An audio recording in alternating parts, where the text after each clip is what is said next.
नमस्कार, मैं लिथुमोंग जांग आपका स्वागत करता हूं हॉर्नबिल टीवी भारत पर। लोकसभा नतीजों की गिनती 4 जून को होनी है। पूरे देश की नज़र इस बात पर टिकी हुई है कि अगली सरकार किसकी होगी और कौन बनेगा अगला प्राइम मिनिस्टर। जाने क्या चल रहा है हॉर्नबिल टीवी की इस विशेष चर्चा में। लोकसभा चुनाव के लिए जो मतदान होने थे वो 1 तारीख को समाप्त हो चुके हैं। उसके बाद से ही लगातार एग्जिट पोल दिखाए जा रहे हैं जिसमें एनडीए को बढ़त दिखाई जा रही है और इंडिया गठबंधन को आसपास दिखाया जा रहा है कि हाँ 150 200 ऐसे करके कोई भी जो है सीटें उनको मिल जाएंगी। लेकिन जो खास बात है वो सब यही कह रहे हैं कि एनडीए की ही सरकार आ रही है। बीजेपी को लगभग सभी जो है 300 प्लस मान के चल रहे हैं। ऐसे में आज हॉर्नबिल टीवी ने अपने साथ कुछ गेस्ट बैठाए हुए हैं जिनसे हम ये जानने की कोशिश करेंगे कि उनका क्या मानना है और वो क्या समझ रहे हैं, उनको क्या लगता है कि ये एग्जिट पोल जो दिखा रहे हैं और जो वास्तविकता है उसमें क्या अंतर हो सकता है। हमारे साथ मौजूद है शिव कृपाल मिश्रा जी, हमारे साथ मौजूद है राधा विनोद जी, हमारे साथ मौजूद है डॉक्टर अभिजात सिन्हा जी और विवेक राय। मेरा पहला सवाल शिवपाल जी आपसे है। शिवपाल जी ये बताइए कि जिस तरह से ये एग्जिट पोल आए हैं तो आपको क्या लग रहा है कि ये एग्जिट पोल कितना सही साबित होंगे 4 तारीख को? अब देखिए, जो एग्जिट पोल अभी तक देखा गया उस एग्जिट पोल से पता नहीं क्यों दिल है कि मानता नहीं, मतलब कि वो उसको मानने को हम और हमारी टीम तैयार नहीं है। क्योंकि जिस तरह की जद्दोजहद हम लोग जाके फील्ड में किए और वहाँ से जो कुछ हम लोगों को इनपुट मिला उसको देख के ऐसा लगता था कि अगर मैं केवल उत्तर प्रदेश की बात करूँ तो उसको देख के ऐसा लगता था कि इस बार लग रहा है कि कुछ परिवर्तन की लहर है। क्योंकि जिस तरह की लहर हम देख रहे थे 2019 में, वो जो मोदी वेव हमको इस बार थोड़ा कम दिखा और उससे जो नतीजे हम लोगों को समझ में आए, मैं ये नहीं कह रहा, हो सकता है कि मुझे गलत समझ में आए, लेकिन जो हमें समझ में आए उनको देख के ऐसा लगा कि इस बार जो नतीजा 2019 में निकला था एनडीए का वह इस बार नहीं निकलेगा। और ऐसा लगा कि मानो इसमें कम से कम जो 65 सीट्स पिछली बार एनडीए ले आई थी 2019 के लोकसभा चुनाव में, वह 2024 में आते आते मुझे 10 सीटों का कहीं ना कहीं मतलब गिरावट दिख रहा है। अब मैं वही जी सबसे बड़ी बात तो ये है कि जो मोदी वेव था वो मोदी वेव इस बार नहीं है। दूसरी सबसे बड़ी कारण महंगाई और बेरोजगारी, तीसरा कारण जो था अग्निवीर, और चौथा कारण जो सबसे प्रोमिनेंट मैं उसको रीजन मानूंगा इस इनकी जो मुझे लगा कि ये कम होगा वो था संविधान बदलने की बात को जिस तरह से उन दलित के मसीहा बाबा भीमराव अंबेडकर को लेकर जिस तरह से कांग्रेस हमलावर हुई, वो कहीं ना कहीं दलितों में और उनको मसीहा मानने वाले लोगों में काम की। शिव जी, हमको एक चीज़ ये भी तो बताइए ना कि जिस तरह से ओबीसी आरक्षण की बात सामने आई थी तो क्या उस ओबीसी आरक्षण का जिस तरह से हुआ कि मुसलमानों को ज़्यादा से ज़्यादा उसका फ़ायदा दिया गया, तो क्या वो मायने नहीं रखेगा वोटों में? नहीं, वो मायने इसलिए नहीं रखेगा कि उसमें भी कहीं ना कहीं थोड़ा बहुत आरक्षण पहले से भी दिया जा रहा था और उस बात को मानने के लिए उनके पास कोई पुख्ता प्रमाण नहीं थे हालिया तौर पे। लेकिन जिस तरह के संविधान हाथ में लेकर आप देखे होंगे कि जहां भी राहुल गांधी जाते थे वहां एक उनके हाथ में एक गुटका टाइप का एक संविधान होता था और वो संविधान को दिखाकर ये कहते थे कि अगर आपने परिवर्तन नहीं किया, अगर इंडिया के हक में आपने अपना जवाब, अपना मुहर, अपना ईवीएम का बटन नहीं दबाया तो ये लोग आएंगे और संविधान बदल देंगे। उसका सबसे बड़ा जो मैं कहूँगा कि बैकफायर जो हुआ, सेटबैक जो एनडीए का हुआ, वो था 400 पार का नारा। 400 पार के नारे के आधार पर ही राहुल गांधी कहें या फिर जो भी इंडिया के घटक दल हैं, उन्होंने इस बात को सबूत के तौर पे पेश किया कि आखिर 400 पार क्यों।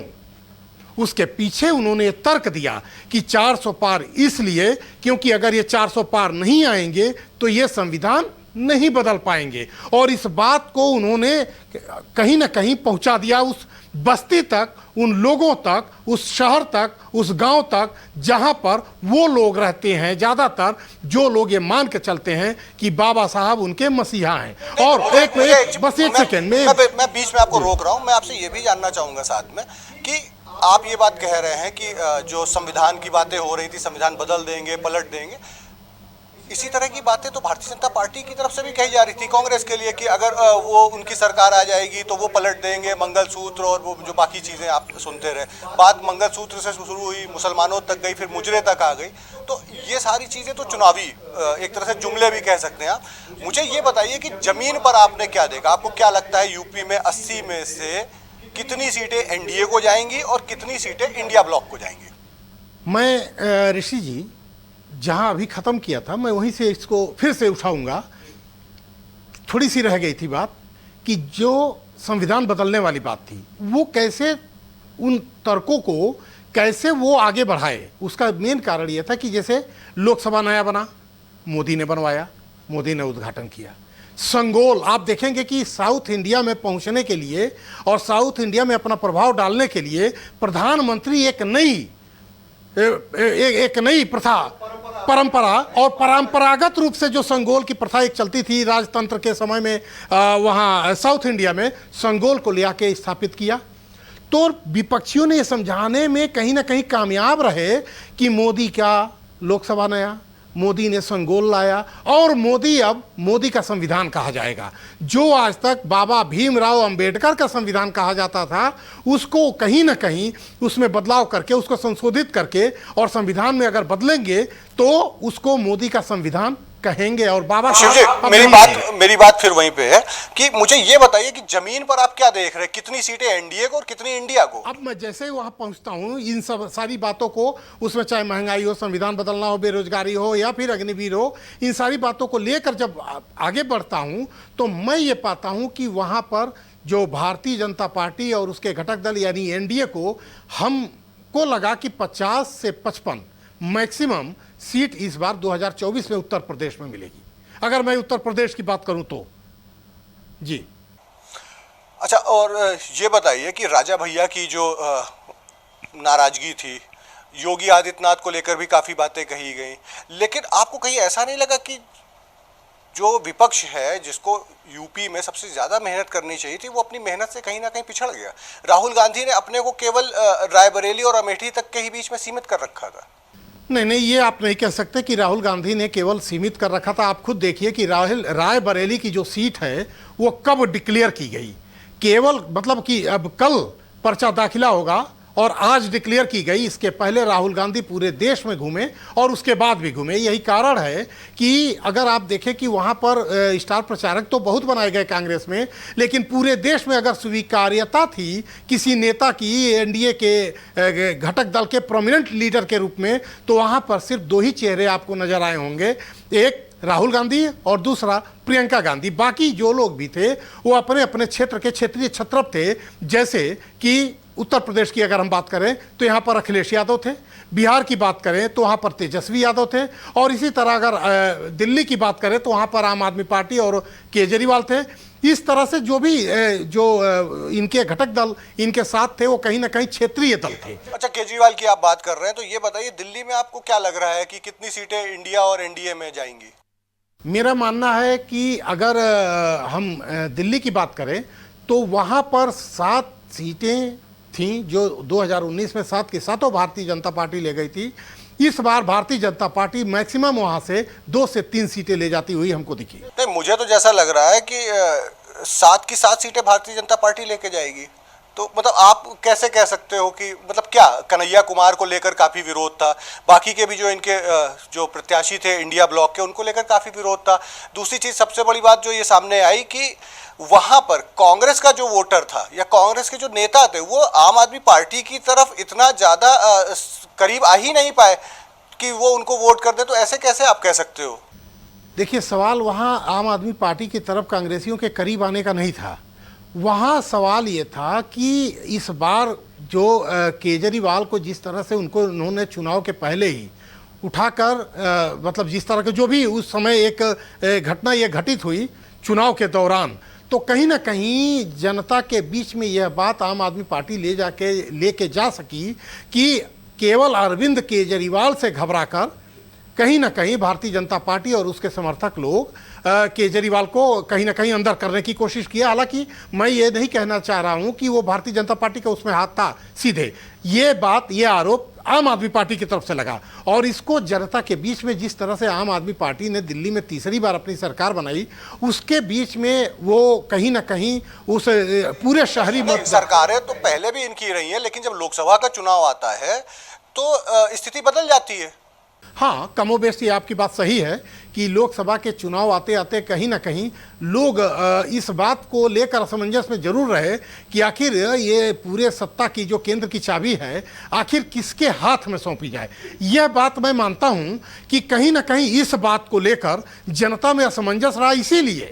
इसीलिए 50 से 55 सीट में दे रहा हूं उत्तर प्रदेश में और 2 से 3 वहां दे रहा हूं। अगर कहीं उनके सामने एक क्लियर कट ये तो शिव जी आपसे बात हो गई। आप 50 से 55 सीटें एनडीए को दे रहे हैं उत्तर प्रदेश में, और अब हमारे साथ राधा विनोद जी मौजूद हैं। हम इनसे ये जानने की कोशिश करेंगे कि आप कितनी सीटें दे रहे हैं एनडीए को और इंडिया को, यूपी में खास तौर पर। यूपी में अगर आप बात करें, आज जो भी चुनाव संपन्न होने के बाद जो आप देख रहे हैं आज एग्जिट पोल जितने भी आ रहे हैं, उन एग्जिट पोल को देख करके ये आता है समझ में कि जो भी चुनाव में मुद्दे उठाए गए या जिसने जिस तरह से भी उसको किया, उनके ऊपर उन मुद्दों के ऊपर न ध्यान देते हुए कुछ दूसरी तरफ चला गया सारा आपका चुनाव।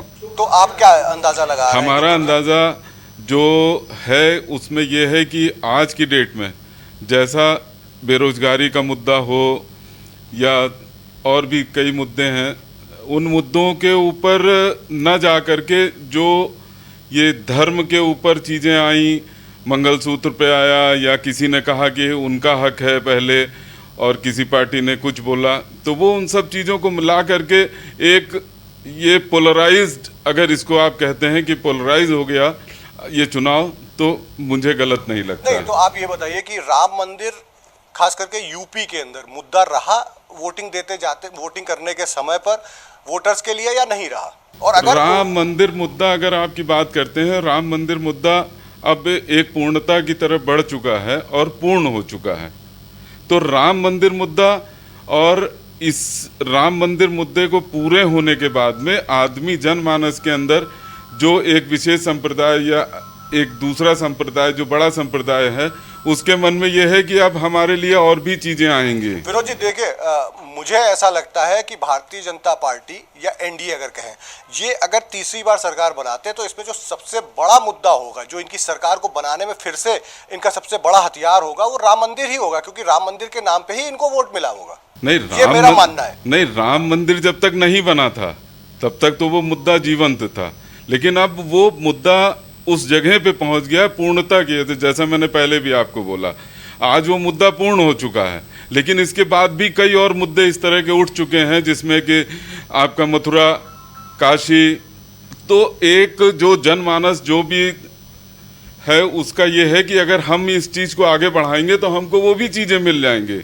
आज हमारे लोगों के से कई बार हुआ, कई लोगों से बात हुई, उन्होंने कहा साहब बाकी तो हम कमा खा ही रहे हैं, बाकी तो हमको करना तो वही है। ये बताइए कि जो हिंदी पट्टी है जी, जो वहां पर आप क्या देख रहे हैं? भारतीय जनता पार्टी को कितनी सीटें मिल रही हैं और इंडिया को कितनी सीटें मिल रही हैं, ये बताइए मुझे। इंडिया की सीटें 300 से ऊपर आएंगी, 300 से 315 के बीच में, मेरा अपना आकलन है। मतलब सरकार जो है पूर्ण बहुमत की सरकार एनडीए बना रहा है। एनडीए या India? NDA, not India. NDA बना रहा है। एनडीए। डॉक्टर साहब ये बताइए कि आपको क्या लगता है कि हिंदी बेल्ट, मैं यूपी की बात ही नहीं कर रहा हूं, मैं केवल हिंदी बेल्ट की बात कर रहा हूं, कि हिंदी बेल्ट में अगर बीजेपी बढ़त बनाती है तो इसमें राम मंदिर का कितना योगदान रहेगा, और आपके हिसाब से कितनी सीटें भारतीय जनता पार्टी को मिल रही हैं, बताइए। इसमें कोई दो राय नहीं है कि हिंदी बेल्ट में भारतीय जनता पार्टी का जो परफॉर्मेंस होगा वो आशा के अनुरूप ही होगा, जो पार्टी को है या जो जनता को है, इसमें कोई दो राय नहीं। मतलब कि बहुमत की तरफ अगर हम देखेंगे तो भारतीय जनता पार्टी हिंदी बेल्ट से चल चुकेगी। हिंदी बेल्ट के कारण ही बहुमत के उस जादुई आंकड़े की तरफ भारतीय जनता पार्टी खुल के बता दीजिए ना नहीं, क्या आंकड़ा है, खुल के क्या आंकड़ा है? नहीं नहीं, जादुई आंकड़ा 272 है ना, जी। तो 272 तो मान के चलिए, ठीक है। अब उसके ऊपर जितना हो जाए। तो आप क्या मान रहे हैं? और यूपी में आप क्या मान रहे हैं कि इंडिया गठबंधन ने इतना बवाल काटा था यहाँ पे कि उनको लग रहा था कि यहाँ से वो बहुत अच्छा करने जा रहे हैं, तो यहाँ पे आप कितनी सीटें मान रहे हैं यूपी में? नहीं, इस बात से मैं आप सहमत नहीं हूँ। बवाल काटा, ये चुनाव है और चुनाव में हर एक विपक्ष को भी अपना अधिकार है कि वो अपनी बात को रखे और कहाँ तक वो जनता को अपनी बातों से प्रभावित कर पाता है। नहीं, प्रभावित करने के लिए ये तो चाहे पक्ष हो या विपक्ष हो, दोनों ने ही जो है मतलब भाषाई जो मर्यादा है उसको त्याग दिया था। भाषा की मर्यादा की बात वो तो मत बची ही करिए। नहीं कहीं। नहीं, भाषा की मर्यादा की बात मत करिए। भाषा की मर्यादा कहीं नहीं दिखी किसी भी तरफ से, कोई भाषा की मर्यादा नहीं। इस पे चर्चा करना, और वो हमारा उसका मुद्दा भी नहीं है। हम तो ये जानना चाह रहे हैं बस कि आपको क्या लगता है कि सीटें कितनी मिलेंगी? अब अगर सीधे सीटें, कोई भविष्यवक्ता नहीं है हम लोग। नहीं, फिर भी क्या हम लोग अंदाजा जितने है भी लोग आपका? बैठे हैं भविष्यवक्ता नहीं, फिर भी लेकिन जो अंदाजा क्या ग्राउंड है? रिपोर्टिंग के हिसाब से ये मैं जहाँ तक शिव कृपाल जी के साथ मैं बिल्कुल सहमत हूँ कि मेरा जो अपना निजी एक ग्राउंड का अनुभव रहा है वो 55 से 57 सीटें जाना चाहिए। 55 से 57। अच्छा, ये बताइए कि नरेंद्र मोदी साहब बनारस में क्या कर रहे हैं? आपको क्या लगता है? आपको क्या लगता है? आप बताइए। नहीं, आप बताइए। नहीं, हमें तो लग रहा है कि वहां से एक बड़ा अच्छी जीत लेकर आएंगे। तो अच्छी जीत लेके आएंगे। तो आपको क्या लग रहा है? मतलब अभी आप कुछ दिन पहले बनारस गए भी थे, तो आपने वहां क्या देखा? मतलब क्या अब निकल के देखा तो आया? मैंने देखा तो वो जो हम आपको अगर बताएं, देखा तो मैंने ये कि वहाँ मोहल्लों में पानी नहीं है, नालियाँ पड़ी हैं, नाली है नहीं, ठीक है। 2-2 किलोमीटर से जो रैदास बस्ती, रैदास टेम्पल से जाके लोग पानी भर के ला रहे हैं। देखा वो होगा क्या? नहीं, लेकिन एक चीज वो भी होती है ना कि अगर कहीं से कोई व्यक्ति चुनाव लड़ रहा है और खास करके वो देश का प्रधानमंत्री हो और अगले टर्म में फिर वो प्रधानमंत्री बनने की रेस में हो, तो ये सारे मुद्दे मुझे ऐसा लगता है कि गौण हो जाते हैं। गौण हो जाते हैं। एक बात बिल्कुल सही है। देखिए, प्राइम मिनिस्टर मोदी एक ब्रांड है और आपने देखा उत्तर प्रदेश नहीं, सारे प्रदेश मिला के सारे देश का चुनाव प्राइम मिनिस्टर ने स्वयं कहा मोदी की सरकार। हाँ, वो मैं तो सुनिए मेरी बात को सुनिए, ये बहुत अहम बात कर रहा हूं। बताइए। मोदी की सरकार, अब की बार मोदी सरकार, बिल्कुल गारंटी चलिए मोदी की गारंटी। हाँ, वही मैं कहना तो चाह रहा हूँ चुनाव कि इस भारतीय बार का जनता जो पार्टी चुनाव है वो नहीं भारतीय लड़ जनता रही पार्टी का थी। चुनाव ही नहीं है। ये चुनाव तो नरेंद्र मोदी और उसके बाद अमित शाह का है। और वही ये चुनाव यही तय करने के लिए हो रहा है कि यही सबसे तो बड़ा ब्रांड कौन है। यही मैं कहना चाह रहा हूं कि ये जो चुनाव हुआ पूरा प्राइम मिनिस्टर के नाम पे हुआ, जी। और जब प्राइम मिनिस्टर के नाम पे हुआ, एक चीज इसका जो रिजल्ट कुछ भी हो, लेकिन जितनी सीटें जीतेंगे वो भी प्राइम मिनिस्टर जीतेंगे और जितनी हारेंगे वो भी प्राइम मिनिस्टर वो भी हारेंगे। प्राइम मिनिस्टर डॉक्टर साहब, हारेंगे। एक बात बताइए मुझे, ये जितने भी एग्जिट पोल आ रहे हैं, आपको क्या लगता है कि इनका क्या रहेगा? एग्जिट पोल वास्तव में एग्जिट पोल ही है, ठीक है। एग्जिट पोल आपको 4 जून को ही पता चलेगा। रही बात ये एग्जिट पोल पे, अगर मैं अपने विचार को रखना चाहूँ तो 2004 और 2009 के अगर एग्जिट पोल पे हम याद करें तो बिल्कुल विपरीत था। नहीं, वो बात आप बिल्कुल सही कह रहे हैं, लेकिन और 14 से लेकर 14 से लेकर 19 वो एग्जिट ये सारे जो थे, वो एग्जिट पोल लगभग ना वो बिल्कुल और इस सही बीच साबित हुए। 14 के बाद से जो भी विधानसभा चुनाव आए हैं हाँ, उसमें भी एग्जिट पोल लगभग सही थे। बिल्कुल इस बात से सहमत हैं।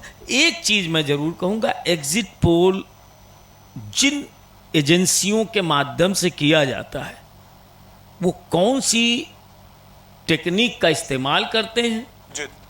सैंपलिंग कितनी होती है, ये उस पर भी डिपेंड है। एक लोकसभा का चुनाव विधानसभा से बहुत बड़ा होता है, बिल्कुल होता है। ठीक। तो एक लोकसभा में अमूमन 18 लाख 20 लाख वोटर, ठीक। और अगर हम उसमें से 50,000 और 1 लाख का आंकड़े को लेके चलें तो ये जो होता है ये बहुत विश्वसनीय नहीं इसको माना आप इस तरह से भी मान सकते हैं ना कि जैसे चावल की हांडी पक रही है तो हाँ। हमने 2-4-10 दाने देख लिए कि चावल पका है कि नहीं, उससे अंदाजा हो जाता है कि बाकी की हांडी में चावल पके नहीं हैं या नहीं, नहीं चावल पके। की हांडी चूंकि इकट्ठा एक ही जगह सब चावल होता है ना, जी है ना, और चावल का क्वालिटी भी वही होगी। अगर वो उसमें भी वो चावल की क्वालिटी में कुछ चावल किसी का हो, कुछ वो देहरादूनी हो, कुछ कहीं का हो, तो वो अलग अलग आपको वो दाने भी आपको बताने लगेंगे। तो ऐसा नहीं है, मैं किसी भी एजेंसी के ऊपर कोई सवाल भी नहीं उठा रहा, सबका अपना अपना अच्छा, तरीका है। अगला सवाल मेरा विवेक से होगा। विवेक, ये बताइए मुझे कि आपको क्या लग रहा है कि किस तरह का माहौल है और यूपी से कितनी सीटें मिल रही हैं? जी, यदि इस लोकसभा चुनाव में उत्तर प्रदेश की बात करेंगे तो तमाम लोग अपने विचार रख रहे थे। हम लोग के पैनल में वरिष्ठ हम लोग के डॉक्टर अभिजीत जी हैं और शिवकृपाल जी। अभी शिवकृपाल जी जब अपनी बात को स्टार्ट कर रहे थे तो एक बात कह रहे थे कि ये दिल है जो कि मानता नहीं। बस मैं उसी बात पे आना चाहूँगा कि ये दिल है जो कि मानता नहीं, ये लोगों का विचार है, लेकिन कहीं ना कहीं इस एग्जिट पोल को लोग मानने को तैयार नहीं हो रहे हैं। लेकिन मैं अपनी व्यक्तिगत ग्राउंड की यदि बात करूं तो सबके अपने अपने ग्राउंड पे जाने के अपने अपने तरीके होंगे, अपने अपने सैंपलिंग के तरीके होंगे, तो उन्होंने अपना सर्वे किया होगा। नहीं, वो छोड़ देते हैं, आप ठीक। ही बताइए कि आपको क्या लगता है? लेकिन जो मैं तो शुरुआत से कह रहा हूं कि जो ये एग्जिट पोल है, यदि ये अनुमान मेरे अनुमान से देखा जाए तो ये एग्जिट पोल के रूप में आएगा। कारण क्या है कि मैं उस पर आते हैं कि मैं उत्तर प्रदेश की तमाम सीटों पर गया और क्या इंडिया गठबंधन है उसमें उनकी या एनडीए है, दोनों की रणनीति में कितना अंतर रहा, इस पे विचार करने के लिए ज़रूरत है। जो भी इस एग्जिट पोल पे विचार कर रहे हैं उनको जरूर इस बात पे भी विचार करना चाहिए कि इस चुनाव का रणनीति क्या रहा। मैं विवेक सिर्फ आपसे ये जानना चाह रहा हूँ कि ये बताइए मुझे कि आप कितनी सीटें दे रहे हैं यूपी में, इंडिया को और एनडीए को? 68 से 72। किसको? एनडीए को। और एनडीए को। इंडिया को 10 से 12। क्यों? जो मैंने देखा है, जमीनी हकीकत जो है उसकी मैं बात कर रहा हूं कि उत्तर प्रदेश में जो पश्चिमांचल है वहाँ की कुछ स्थितियाँ अलग हैं, पूर्वांचल की स्थितियाँ अलग हैं, और शुरुआती दौर में जो पश्चिम का वोट हो रहा था तो तमाम आ रहा था कि ये पहले चरण में ही एनडीए पिछड़ती नज़र आ रही है, वोट बैंक तमाम कम होते जा रहे हैं, ये इंडिया गठबंधन के वोट पड़ रहे हैं। पता नहीं कैसे लोग जान जाते हैं कि ये वोट इंडिया गठबंधन का पड़ रहा है। कहीं भी इसका प्रामाणिकता क्या है कि वोटिंग परसेंटेज यदि कम होता है तो जो सरकार में है उसका नुकसान हो रहा है, इसका कोई प्रामाणिकता मैंने कहीं भी नहीं देखा। होता क्या है, जैसे हम ही आप है, जब हम लोग रिपोर्टिंग के लिए जाते हैं तो वोट देके जो लोग लौट रहे होते हैं हम उनसे बात करते हैं, वही हमें बताते हैं, तो वही चीजें सामने आती हैं। बिल्कुल, लेकिन बात करने के तरीका मैंने देखा कि कहीं भी वोटर क्लियर किसी को बताने के लिए तैयार नहीं है कि वो किसको वोट दे रहा है। लेकिन उससे तमाम घुमा फिरा के मुद्दों पर यदि बात करेंगे तो कहीं ना कहीं देखिए, ये वैसा ही है कि जैसे हम कहीं पर सर्वे के लिए गए या हम कहीं रिपोर्टिंग के लिए गए और हमने पूछा उनसे कि राम मंदिर बना है तो आपको कैसा लग रहा है, तो अगर सामने जो जिससे हम बात कर रहे हैं अगर उसने हमसे कहा कि नहीं राम मंदिर बहुत अच्छा बना है, मोदी जी ने बहुत अच्छा किया, तो हमारे अंदर एक भावना आ जाती है कि हाँ ये मोदी का वोटर है और ये उसको वोट भाजपा को लेके आया हो। बिल्कुल। देखिए, मैं आपको एक तरफ ध्यान ले जाना चाहूँगा कि उत्तर प्रदेश में जो भी चुनाव हुए तो उसकी जो रणनीति रही, आप किसी भी सीट पे जाके देखिए, समाजवादी पार्टी एक यहाँ का बड़ा नाम है अखिलेश यादव, और किसी भी सीट पर समाजवादी के पार्टी के प्रत्याशी हैं तो उनके स्टार प्रचारक कितने पहुंच पाए, इंडिया गठबंधन के कितने पहुंच पाए? कौन सी ऐसी उत्तर प्रदेश की सीट है जिसपे भारतीय जनता पार्टी की तरफ से 4-4, 5-5 स्टार प्रचारक ना पहुंचे हों? नहीं, तो इस हिसाब से तो अगर आप कह रहे हैं तो भारतीय जनता पार्टी को या कह लें कि एनडीए को बहुत ज्यादा बढ़त मिलने वाली, फिर आप बिल्कुल, मैं तो बात ही कर रहा हूँ कि इतनी ज्यादा बढ़त है कि मैं 70 सीट दे रहा हूँ एनडीए को, 70 सीट दे रहा हूँ। 1-2 सीट का इधर उधर होना कोई मायने नहीं रखता है। रही बात आप हार्ड सीट वीआईपी सीटों की यदि बात करेंगे तो निश्चित रूप से आजमगढ़ में यदि जाएंगे तो बड़ी सीट है। आजमगढ़ जो है समाजवादी पार्टी का गढ़ माना जाता है और वहाँ पे 2 लोकसभा सीटें हैं, एक आजमगढ़ और एक वहाँ पे लालगंज है। और जिस प्रकार मैं ये आंकड़ों को देख रहा हूँ तो आजमगढ़ जो समाजवादी पार्टी का एक गढ़ माना जाता है, वहाँ पे एक वीआईपी सीट है, धर्मेंद्र यादव चुनाव लड़ रहे हैं इंडिया गठबंधन से, और वहीं एनडीए गठबंधन की बात करें तो निरहुआ दिनेश लाल यादव लड़ रहे हैं चुनाव। लेकिन कहीं ना कहीं दिनेश लाल यादव जिस प्रकार से धर्मेंद्र यादव को टक्कर दे रहे हैं तो इस लड़ाई को आसान नहीं माना जा सकता। गढ़ में जाके यदि एनडीए समाजवादी पार्टी या इंडिया गठबंधन को चुनौती दे रही है। सीटें ना जीतना एक अलग बात है, आप आजमगढ़ में, रायबरेली में एनडीए ना जीत पाए वो अलग विषय है, लेकिन उनके गढ़ में जाके जिस प्रकार की चुनौती दे रही है ये बहुत ही एक उनके चुनावी रणनीति का तरीका माना जाता है। वहीं ठीक है विवेक, आपका बहुत बहुत धन्यवाद। हमारा अगला सवाल जो है वो शिवकृपाल मिश्रा जी से है। हम उनसे ये जानेंगे कि हमको, शिवकृपाल आप हमको जरा ये बता दीजिए कि जो वीआईपी सीटें हैं यूपी की, उसमें आप किस तरह से देख रहे हैं कि कौन जीत सकता है और कौन हार रहा है? अब जैसे वीआईपी सीटें अगर हम देखें तो तकरीबन 6-7 सीटें हैं। जी। सबसे पहली सीट वाराणसी, जहां से प्रधानमंत्री ये मैदान में। आज के जो भगवान के रूप में अवतरित हो चुके हैं प्रधानमंत्री नरेंद्र मोदी हैं। जी दूसरा रायबरेली, जहां से राहुल गांधी हैं। बिल्कुल। तीसरा कन्नौज, जहां से अखिलेश यादव हैं। चौथा मैनपुरी, जहां से डिम्पल हैं। और पांचवा अभी जो विवेक जी ने उठाया आजमगढ़ की सीट, हालांकि बहुत वीआईपी सीट नहीं है। देखिए गोरखपुर भी हो गई और वीआईपी का मतलब यह है मैं कि VIP वहां से जो नेशनल लेवल में, हाँ, वही मैं वीआईपी उनको मानता हूं कि जहां पर केंद्रीय मंत्री कोई बहुत बड़ा नेता या लड़ उनकी रहा हो। पहुंच में हो। हाँ। जैसे आप सही कह रहे हैं कि मुख्यमंत्री चूंकि गोरखपुर से आते हैं जी।